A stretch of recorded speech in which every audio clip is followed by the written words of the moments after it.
Sabi sa Ezekiel Kapitulo 2, talatang 1, sinabi niya sa akin, anak ng tao, tumayo ka sa iyong mga paa at ako'y makikipag-usap sa iyo. Tayo po'y manalangin. Dakilang Diyos, salamat po Panginoon, sapagkat sabi ng ating Panginoon, straight.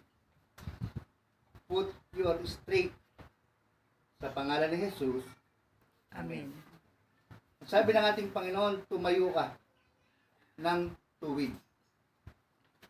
Sa isang manggagawa ng Diyos, kailangan tuwid. Pag tumayo ka, tuwid. Pero kung ikaw ay disabled, kung minsan hindi ka makatayo ng tuwid, pero ang ibig sabihin nun, mamim prinsipyo. Your principle. Kailangan magkaroon ka ng prinsipyo. Sabi nga kanina ni Vice Chairman, usapan. Amen. Kaya sabi ng chairman natin, gawain. Dito makikita natin, nung tinawag ni Jesus ang 12 alagad, pinuntahan niya yung una, yung mga isda. Bakit? Yun ang sinyales na ang lambat ay merong tinatawag nating distansya. Kung gaano kahaba yung lambat, ganun lang din mahuhuli yung isda. Pero ang ating Panginoon, naglagay siya ng panahon na ang sabi niya, doon sa gawin na yon, ihulog mo ang lambat. Napakatindi ng ating Panginoon, yung order niya, tumayo ka ng tuwid at manindigan ka. Kaya ang ating Panginoon, sabi ron, ihulog mo yung lambat at yung lambat na yon ang magsasabi sa iyo kung ilan ang mahuhuli niya. Tiruin mo. Ang sabi ng report ni Pedro, Panginoon, tulungan mo kami. Hindi magkasya sa lambat ang isda. Biruin mo, pangpang lang.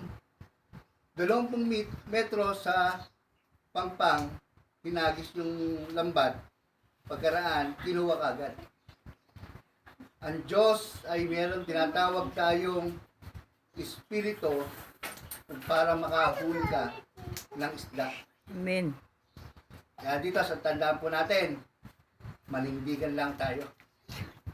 Marami tayong mahuhuling isda. At yung isda na yon, kaluluwa Yes. ng ating Panginoon. Kaya dito, wake up and straight. Sabi dito, gumising ka at ikaw ay manindigan. At kapag ka nanindigan ka, ang Diyos ang kasama mo. Amen. Kaya sabi ng ating Panginoon, sa bawat isang manggagawa, gawin mo ang magagawa mo. Bakit? Merong reward. Yes. Tandaan po natin, maniniwala ba tayo itong kapatid natin?